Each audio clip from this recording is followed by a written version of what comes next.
todos. Meu nome é Débora. Já estive aqui outra vez, ano passado, com vocês aqui, também trazendo, né, esse debate do mesmo tema. Estou acompanhando da minha colega Vitória, que depois vai se apresentar para vocês. Vamos apresentar um vídeo que a gente preparou sobre a questão do trabalho infantil. E já vou aproveitando para abrir a fala que criança não trabalha, né? Adolescente no Brasil é autorizado a trabalhar a partir dos 14 anos através do programa Jovem Aprendiz, né? Que é determinado por lei federal e que nós temos essa prerrogativa. Não sei como é aqui no Uruguai, mas nós temos vários índices de trabalho infantil em várias regiões. Isso é bastante característico, mas as regiões norte, nordeste, para Minas Gerais, Bahia, que são locais onde tem muitas crianças em situação de vulnerabilidade. No Brasil, hoje, com o programa Bolsa Família, né, ele trouxe um adendo que tem que estar na escola para poder receber o benefício. Então, os pais, muitos deles recebem esse benefício para manter seus filhos na escola. Hoje tem vários outros programas também para adolescentes, que se chama Pé de Meia, e que ele dá um subsídio de R$200 para cada aluno do segundo grau por mês, e no final do ano ele dá R$1.000, né? R$1.000 para que o aluno possa fazer uma reserva. A intenção seria fazer uma reserva para a faculdade, né? Mas isso tudo são incentivos, né? Então, assim, o governo não tem que sustentar a família para que a família mande o filho para a escola. É uma obrigação os pais manterem os filhos na escola, é uma obrigação dos filhos estudarem, né? Se manter estudando até os 18 anos é obrigatório. Nessa obrigação, a gente acaba inibindo, né, que os adolescentes, como acontecia antes, né, aos 12 anos, 13 anos, já estavam no mercado de trabalho, né? Com 15 anos estavam trabalhando sem carteira assinada, sem nenhum respaldo trabalhista. As crianças do campo, nós temos em Santana do Livramento uma média de 35 assentamentos. E nesses assentamentos são famílias que trabalham na agricultura familiar, né? E que muitos dos filhos acabam aprendendo esse trabalho junto com seus pais.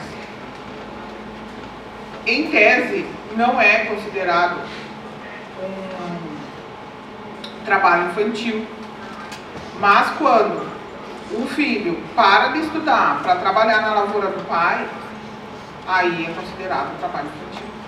Então a gente não pode cortar esse vínculo, esse elo que tem, né, que é fazer com que os filhos estudem. Então, e esses incentivos que foram criados e que eu vou exemplificar, que antigamente tinha, antes dos assentamentos, os acampamentos, né, de colonos, que a gente fala. E esses acampamentos eram à beira de estrada, eles moravam com lonas, debaixo de lonas, com seus filhos, né? E esses incentivos do governo também eles recebiam. Então, obrigatoriamente os filhos teriam que estar estudando. E esses filhos estudaram. Hoje eles são engenheiros agrônomos, eles são veterinários, eles são químicos, né? Então, estão dentro da área e criaram agroindústrias que hoje são administradas por esses filhos. né? Os pais, capaz que não tiveram tanta instrução, não tiveram estudo, mas os filhos que foram criados nesse sistema da área rural, trabalhando no campo, eles acharam uma alternativa, né? E cursos que beneficiaram a eles a criar seu próprio negócio e ajudar o negócio do pai ou da mãe, né, na família. Então, por isso eu digo que são características de cada região. Isto acontece basicamente no Rio Grande do Sul inteiro.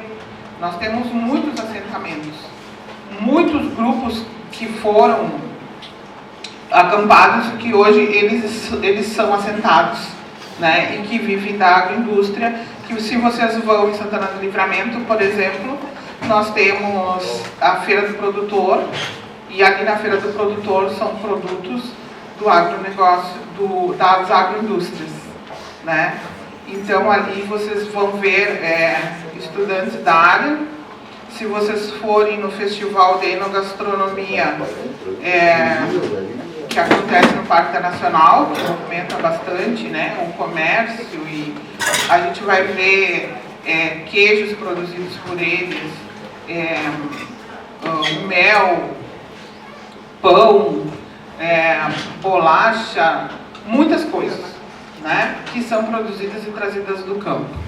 Então, nesse caso, não é constatado que existe um trabalho infantil, né? Mas, se a gente for para outra região e a gente for lá em Minas Gerais, na Bahia, no Nordeste, a gente vai ver crianças trabalhando nos lixões, trabalhando em reciclagem, nas canas de açúcar, né? Colheita de mandioca. Então, isto ainda no Brasil existe.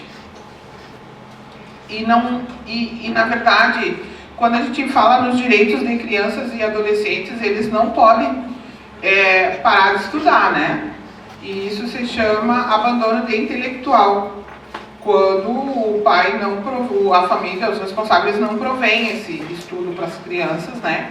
E colocam as crianças a trabalhar. Só que, às vezes, a gente acha assim lindo, né? Mas ele está tentando ajudar, né, em casa, está vendendo pastel, está trabalhando e sempre tem aquele... Está trabalhando e não está na rua, né? Pelo menos não está. As pessoas dizem, mas não está na esquina fumando droga, bebendo, né? Ou roubando, está vendendo um pastel, e aí o Conselho Tutelar identifica e proíbe aquele trabalho. O que acontece? Não podemos permitir. Um adolescente no sinal na sinaleira pedindo, e a gente dando dinheiro, a gente está incentivando para que ele continue na ociosidade, para que ele continue ali. Olha que amor. Entrou um visitante. E que ele continue naquela situação, né? Às vezes, os pais, eles permanecem em casa, né? Colocam os filhos na rua para sensibilizar. Então, assim, se eu andar vendendo um pastel, capaz que as pessoas não comprem, e por pena, compra de uma criança de 10 anos que sai ali, e as pessoas vão admirar o esforço da criança, mas não vão entender que a criança está fazendo um trabalho que não é dele, não é de sua responsabilidade. Então, nós somos o olhar da sociedade que permite que isso aconteça. Então, quando a gente não permitir isso, não vai mais acontecer. O que nós temos que fazer é trabalhar em cima disso. Então, quando a gente identifica uma situação assim, a gente tem que denunciar aos órgãos competentes, né? Nós vamos dizer que Santana do Livramento, hoje, nós não temos um índice que a gente possa dizer que é considerável, né, a questão do trabalho infantil. Mas a gente sabe que tem, e a gente sabe que muitas crianças, às vezes, estão camufladas aí por algum bairro, vendendo alguma coisa, fazendo um trabalhinho extra, mas ainda não chega a nós, né? Então a gente tem que denunciar, sim, mas está ajudando a mãe, eles são muito pobres. Tem outras formas que podem ser, né? A gente vê muito hoje as pessoas usando as redes sociais também, né? Não sei se aqui acontece, mas lá acontece muito. Aí a mãe, os filhos, todo mundo, e aí todo mundo fica com pena daquela família, né? Que os responsáveis por prover o sustento da casa estão esperando que a doação caia do céu, né? E a gente tem que ser realista, né? E não ser penoso. Tem pessoas que realmente, às vezes eu encontro que o nosso, tanto Santana do Livramento quanto o Rivera, vive praticamente no comércio, né? E quem não trabalha no comércio, trabalha em casa de família ou é autônomo, né? Então nós temos um grande número, e o nosso comércio é sim preconceituoso, né?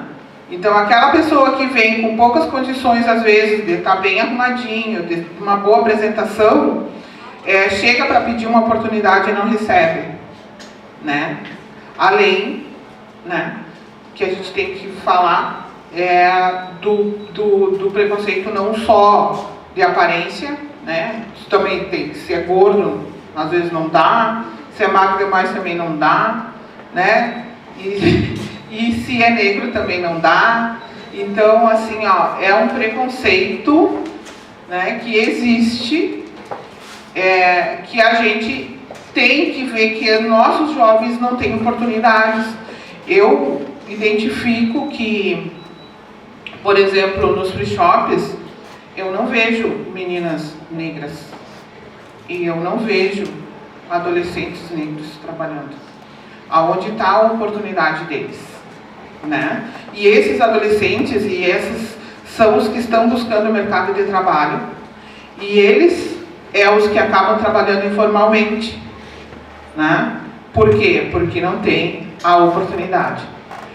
A lei serve para todos, né? A lei do trabalho infantil contra essa. Hoje nós estamos na erradicação do trabalho infantil. Amanhã é um dia que a gente, para os debates mais acirrados, é para todos.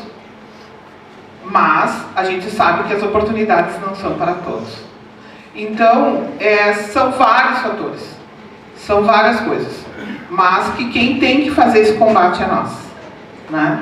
Nós temos que modificar essa história, nós temos que fazer diferente, nós temos que entender que a lei, ela vem para nos alertar que aquilo não é possível, e que nós, ao infringirmos a lei, acabamos às vezes afetando aquela criança para uma vida inteira. Tu não cria a oportunidade dela. Hoje todos aqui a maioria são estudantes, né? Hoje já se formaram em alguma coisa, né? E esses jovens que estão lá no mercado de trabalho, eles têm tempo para isso, né? Capaz que não. Então, assim, a nossa reflexão em relação ao trabalho infantil é essa, de que o primeiro passo é a educação e depois o trabalho, quando ele for permitido, né? Adolescentes já na faculdade, tem adolescentes de 17 anos já estão fazendo estágio. No Brasil tem bastante oportunidades de estágio em várias áreas, mas nós precisamos nos posicionar nesse sentido.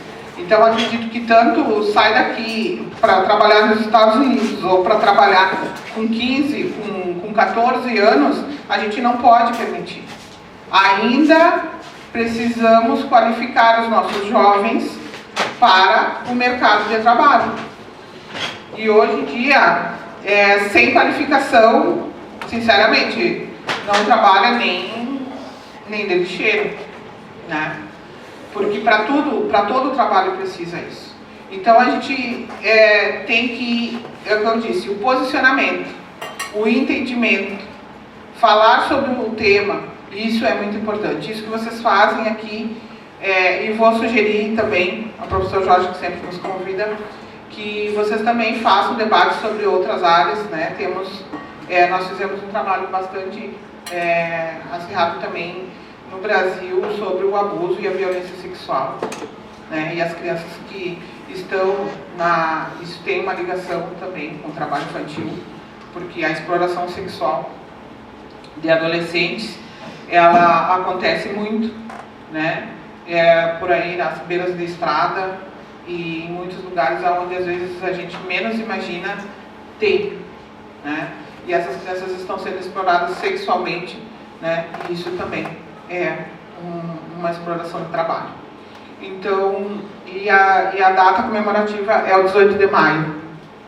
Quem sabe vocês programem alguma coisa, é um tema bem rico e que vocês também podem criar esse debate aí, a gente também pode colaborar. Então, eu queria dizer isso para vocês. Tem muitas coisas no trabalho infantil, muitas coisas. Mas, hoje em dia, a nossa realidade não deixa que isso aconteça. A gente não pode deixar, não pode permitir. Como se é um dever da sociedade, né? É um dever nosso de entender e de saber que as crianças têm que estar na escola, a criança tem que estar estudando, o adolescente tem que estar estudando e que tem que trabalhar de forma legal e tem que ter essa oportunidade também. Porque a nossa oportunidade, nós quando jovens, a gente fica ansiosos, né? Para trabalhar, tem que conseguir um trabalho. Mas alguém tem que dar a primeira oportunidade. Mas que essa oportunidade não seja a meia boca, que a oportunidade seja conforme diz a lei.